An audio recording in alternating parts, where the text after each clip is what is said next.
Hi, I'm Faye, and I'm here to help you learn the fundamentals by studying smart, which is much faster than going at it aimlessly. And this is the final video for the figure. We're finally going to see how we can use what we learn in gesture in form to be able to draw the complete figure. But there's also a few things missing before we can achieve that, and that's measuring and shading. I'm going to start by sharing an overview of the key concepts. Then I'm going to talk about the best resources that you can use to further your studies. Then I'm going to talk about some exercises that you can do. And lastly, some problems you might encounter and how you can fix them.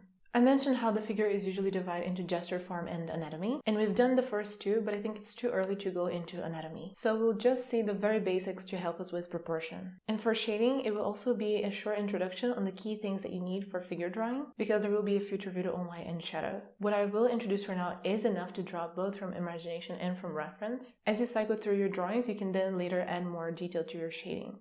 And that should be about when the video for light and shadow is out. So remember to increase the difficulty little by little so that you don't get too frustrated and become dismotivated. In this final stage of figure drawing, we don't have just key concepts to learn, but also key tools that we can use to help us. The concepts are all of the things that we're going to see for shading, and the key tools are the different ways that you can measure for proportion. So let's start with a summary of the key concepts that we need to know for shading. Concept number one is planes. And this is the furthest that we'll go into anatomy for now. The volumes that we studied in the previous video for form have planes or sides to them. And depending on the direction these planes are facing, they're hit by light in different intensities. Some parts will have the full blast of the light, others will be in this halfway, and others will be completely in shadow. So to be able to shade well, it's important to know what are the different planes of the body and which direction the light is coming from. Core shadow is the darkest shadow that you will see in this transition between planes or sides, and thus the transition between intensity of light. This is the key for good shading. If the core shadow is well shown and pronounced, the drawing is going to look good. And the core shadow alone is often enough to make a drawing look good. Many artists do it this way. Cast shadow is the shadow that other objects cast on top of another because they are blocking the light. If the source is very diffuse, like sunlight covered by clouds, then the edges of the cast shadow are going to be blurred. Usually in reference photos taken precisely for artists, you're going to see more of this hard and sharp cast shadow. The core shadow is usually the darkest because the rest of the shaded areas are hit by light that is reflected from the environment, also known as ambient light. That's why, in general, not always, the other parts of the body that are in shadow shouldn't be as dark as the core shadow, unless it's a very dark environment and there is no other reflective surface nearby. This isn't all there is to know about light and shadow, but it is what you need to know for now. There's so much to learn about value, halftones, different lights, but I don't want you to go any deeper for now because there is a chance that you're going to get overwhelmed and your drawings are going to look maybe dirty or muddy, and overall not with a good shading. So let's focus first on doing something well, and then we add more complexity. Now let's go for the key tools. We talked about proportion before in gesture, but it was a little bit early on and we didn't go in depth on how to maintain proportion on our drawings. So let's do that now. The Loomis guide that I showed then was great for maintaining proportion in poses that are standing and front facing, but as soon as you add a little bit of perspective, that guide falls a little bit through. In this case, it might be more useful to use the body parts themselves as units for measuring. So for example, you can compare the size of the head with the size of the arm, if they are the same length or a little bit longer than the other. But the most useful method for me is measuring the relation between the body parts using angles. For example, what's the angle from the bottom of the head to the shoulder, or from the shoulder to the feet, or between the 2 feet? This is the type of measuring that I use the most. And you can also measure the negative space between the different body parts. This is useful because we tend to get so focused on what the body looks like that using the negative space, something that we don't focus often, can give us a fresh look into what the drawing looked like. And then we can use it to compare with our previous measurements to see if they are correct or not. Now let's take a look at some of the best resources that I found that you can use to study these concepts and tools further. And let's start with shading. For videos, I can only recommend Proco because he really goes in depth with great explanations on how you can shade. And I think his video, How to Shade a Drawing, is the best for us to use here. Proco talks about more lights and more shadows that I use here, which is helpful for you to get acquainted with the other things there is to know about shading. And for books, we have Steve Houston's Figure Drawing for Artists. We use this book in form, but where it truly shines is in shading. In my opinion, Steve Houston is a master in shading, and he can produce the most amazing drawings. You can certainly learn so much from them. His book has a ton of examples, master studies, and exercise demonstrations. I really couldn't recommend it more. And now for measuring, there is Proko's video on drawing measuring techniques. For some reason, this video is age restricted, even though there's no reason for it to be. And it's a shame that it is restricted because it is an excellent video on a topic that is not often talked about. Proko goes over all the different measuring techniques that I mentioned, giving examples, showing how you can use them in your drawing. So really try to watch it and see for yourself. And for the last book, it's Andrew Lomas' Figure Drawing for All It's Worth.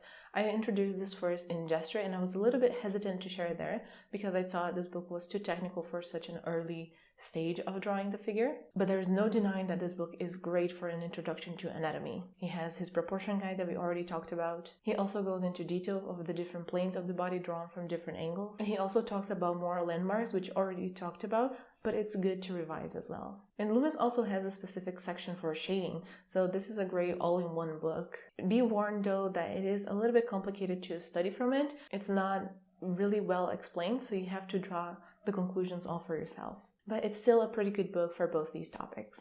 Now let's move on to exercises and how you can practice. For measuring in proportion, there are two ways in which you can do it. The first is to add one technique to each step. And I recommend doing in the order that I mentioned them. So in step 1, you do only comparing parts. In step 2, you do only measuring angles. And in step 3, you only do measuring the negative space. The other way is to apply all of the techniques at once in each step. So first you start with comparing the parts. Then after you compare parts, you compare the angles. And after you compare the angles, you take a look at the negative space all in one drawing. You decide which way you think it's best for you. I recommend doing first one for each part, and then after you cycle more times, you can start doing all of them at once. I think this way is better so that you can really focus on each one and learn it properly and not get overwhelmed and forget about it. Because the most important thing and the most difficult thing is that you are probably going to forget measuring all of the time. Because the key thing is not even knowing them or knowing how to do them, it's just remembering to apply the different measuring techniques. So in step 1, we're going to start by shading the same drawings with volumes that we did in form step 3, which was drawing the whole body using the different volumes. I recommend starting with form step 3 so that you can immediately focus on the planes, but if that's too difficult, we can start with the step 2, which was torso plus limbs, and then you can increase the difficulty. So get out the drawings that you did, try to apply the shading to them, and then later you can do more of your own. And we're going to shade using a sort of hatching style and focus only on the core shadow. We're going to use hatching and the core shadow for now because they are the best way to show the planes, since core shadow shows the transition between planes, and hatching is really focused on angles and plane changes too. There are many different ways that you can hatch, but I wanted to just focus on the transition between the forms. So you can either follow the plane change vertically or horizontally. It's a very simple hatching, nothing elaborate, because I really just want you to focus on finding these planes and applying the core shadow to them.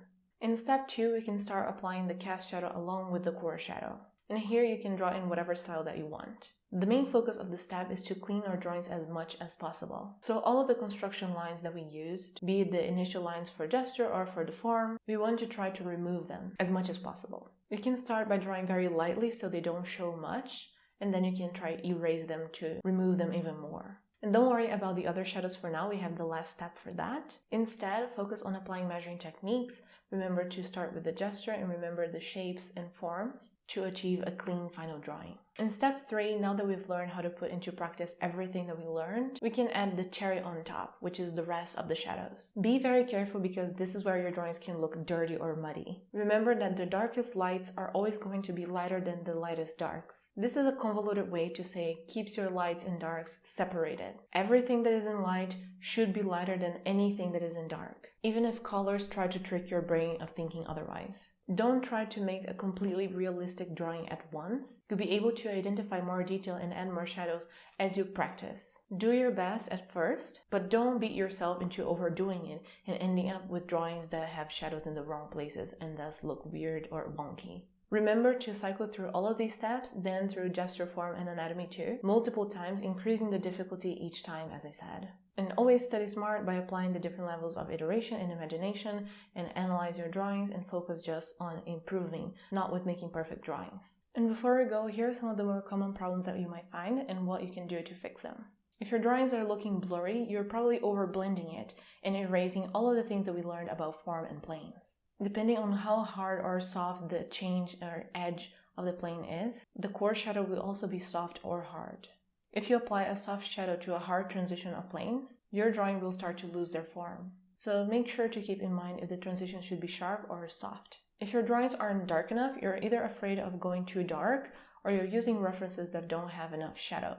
I've already mentioned pose space multiple times, but make sure you use it or other references that are taken specially for artists. You can't do proper shading if your reference also doesn't have proper shading in a full range of values. I mentioned previously that dirty looking drawings happen when you apply too much dark values into areas that should be in light. You can apply a black and white filter to your photos or references to see better what the values are. If your drawings still come out looking a little bit dirty, make sure to erase some of the lit areas so that they're not as dark as any area that is in shadow. And don't exaggerate on the outlines.